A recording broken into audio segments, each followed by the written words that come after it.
আসসালামু আলাইকুম গাইস, আপনাদেরকে অনেক অনেক শুভেচ্ছা ও ভালোবাসা জানিয়ে আজকে নতুন আরেকটি রেসিপি মটন বিরিয়ানি প্রেসার কুকারে কিভাবে খুবই ঝটপট কম সময়ে খুবই মজাদারভাবে বানানো যায় টিপস অ্যান্ড ট্রিক্স সহ। তো ভিডিওটা আপনারা স্কিপ না করে পুরো ভিডিওটার সাথে থাকবেন। আশা করছি ভিডিওটা সবারই খুব কাজে আসবে আর ভালোই লাগবে। ভিডিওটা যদি ভালো লাগে থাকে লাইক করতে ভুলবেন না, কমেন্টের মাধ্যমে জানাবেন কেমন লাগলো, বেশি বেশি করে শেয়ার করবেন। আর যারা আমার চ্যানেলে নতুন আছেন প্লিজ আমার চ্যানেলটাকে সাবস্ক্রাইব করে পাশে থাকা বেল বাটনটা অন করে রাখবেন, আমি নতুন ভিডিও আপলোড করলে সবার আগে পেয়ে যাবেন। যারা আমার চ্যানেলকে সাবস্ক্রাইব করে পাশে আছেন সবাইকে জানাই অসংখ্য ধন্যবাদ।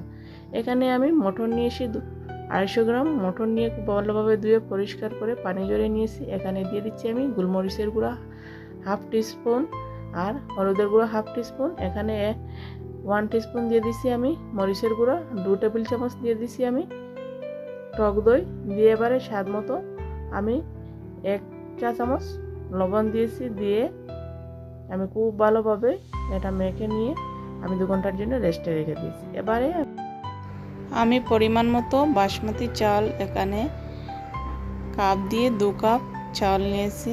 অবশ্যই এখানে মাপটা রেখে চালগুলো নেবেন।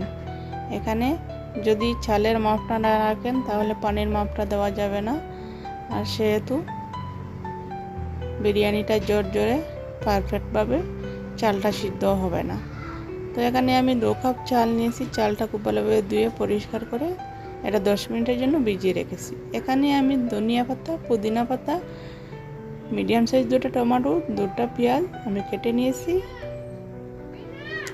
এবারে একটা আমি প্রেসার কুকার বসিয়ে দিয়েছি। প্রেসার কুকারে আমি খাওয়া সয়াবিন তেল দিয়ে দিয়েছি। দিয়ে এবারে গোটা গরম মশলা দিয়ে দিয়েছি। দিয়ে দিলাম এবারে আমি পেঁয়াজগুলো আমি 3-4 মিনিট হালকা ফ্রাই করে নিচ্ছি। আমার হালকা পেঁয়াজ ফ্রাই হয়ে আসার পর এবারে দিয়ে দিচ্ছি আমি এখানে আদা রসুন বাটা 1 টেবিল চামচ আদা রসুন বাটা দিয়ে আমি খুব ভালোভাবে নেড়ে চেড়ে আমি 2-3 মিনিট এটা ভুনে নিচ্ছি। এবারে আমি দিয়ে দিচ্ছি এখানে পুদিনা পাতা দিয়েও আমি 2-1 মিনিট খুব ভালোভাবে নেড়ে ছেড়ে ভুনে নিয়ে এবারে দিয়ে দিচ্ছি আমি এখানে টমেটো স্লাইস করে রাখা টমেটোগুলো দিয়ে আমি এখানে খুব ভালোভাবে নেড়ে চেড়ে 2-3 মিনিট ভুনে নিচ্ছি। এবারে দিয়ে দিলাম আমি ম্যারিনেট করে রাখা 2 ঘন্টা ম্যারিনেট করে রেখেছিলাম মটনগুলো আমি এড করে দিয়েছি। মটনগুলো দিয়ে আমি খুব ভালোভাবে নেড়ে চেড়ে ভুনে নেব। খুব ভালোভাবে নেড়ে চেড়ে চুলার আঁচ প্রথমে হাই হিটে রেখে মাংসটা ভুনে নিতে হবে। আপনারা একবার হলে এরকমভাবে রেসিপিটা ট্রাই করবেন। এখন আমি দিয়ে দিচ্ছি এখানে স্বাদ মতো 2 চা চামচ লবণ দিয়ে আমি খুব ভালোভাবে নেড়ে চেড়ে মিশিয়ে নিয়ে মাংসটা আমি ভুনে নিচ্ছি।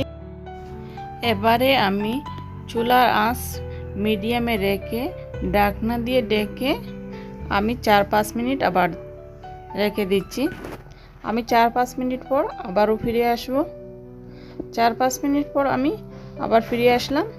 এবারে আমি ঢাকনাটা উঠিয়ে আবার নেড়েচেড়ে দিয়ে 3-4 মিনিটের মতো আমি এরকমভাবে ভুনে নিচ্ছি। এবারে আমি দিয়ে দিচ্ছি এখানে জিরে পাউডার 1 চা চামচ, মরিচের গুঁড়া 1 চা চামচ, ধনে গুঁড়া 1 চা চামচ, মটন মশলা 1 চা চামচ, মরি গুঁড়া 1 চা চামচ। এই মশলাগুলো দিয়ে আমি খুব ভালোভাবে নেড়ে ছেড়ে মাংসটা কষিয়ে নেব। মাংসটা যতক্ষণ হাত দিয়ে খুব ভালোভাবে কষাতে থাকবেন ধৈর্য ধরে, ততটাই মাংসের স্বাদ বাড়বে।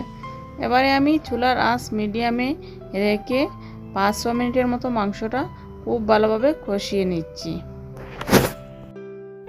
আপনারা খুব কম সময়ে এরকমভাবে প্রেসার কুকারে একবার হলে মটন বিরিয়ানি রেসিপিটা ট্রাই করবেন। খুব কম সময়ে খুবই মজাদার এই বিরিয়ানি রেসিপি তৈরি হয়। এবারে আমি দিয়ে দিচ্ছি 2 টেবিল চামচ টক দই।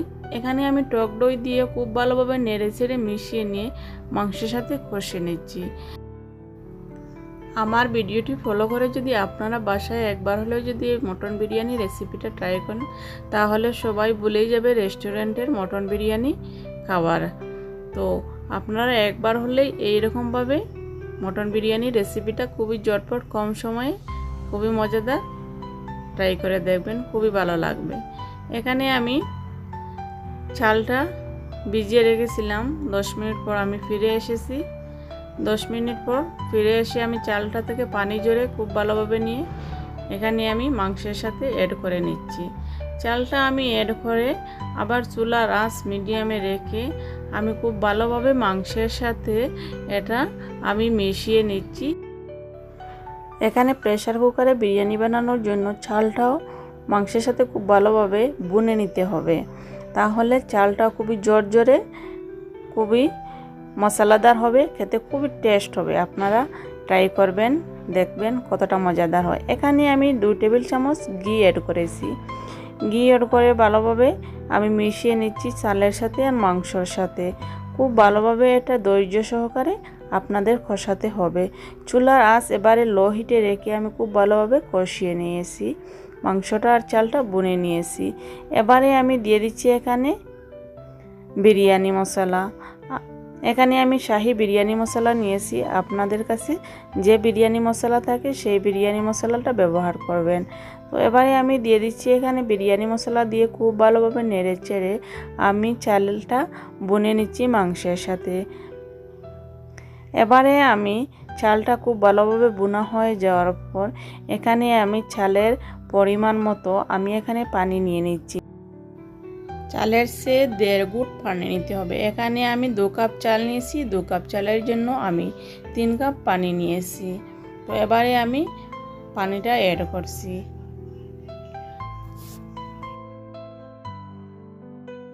তো এখানে আপনারা এই টিপস অ্যান্ড ট্রিক্সটা অবশ্যই ফলো করবেন। চালটার পরিমাণ রেখে আপনারা সেই পরিমাণে আপনারা পানিটা ব্যবহার করবেন। দেখবেন আপনাদের চালটা খুবই ঝরঝরে খুবই সুন্দরভাবে চালটা সিদ্ধ হয়েছে আর মশলাগুলো চালের মধ্যে খুব ভালোভাবে মিশিয়েছে। তো খেতেও আপনাদের দারুণ হবে। এবারে আমি ঢাকনা লাগিয়ে আমি এটা প্রেসার কুকারটা বসিয়ে দিলাম। প্রেসার কুকারটা আমি 10 মিনিটের মতো কুক করব। প্রেসার কুকারে একেবারে আমার একটা সিটি আসা পর্যন্ত আমি অপেক্ষা করব। এরকমভাবে একটা সিটি আসার পর আমি চুলার এবারে লো হিটে রেখে 3-4 মিনিটের মতো আবার কুক করব। 3-4 মিনিট পর আমি চুলার আঁচটা বন্ধ করে দেব।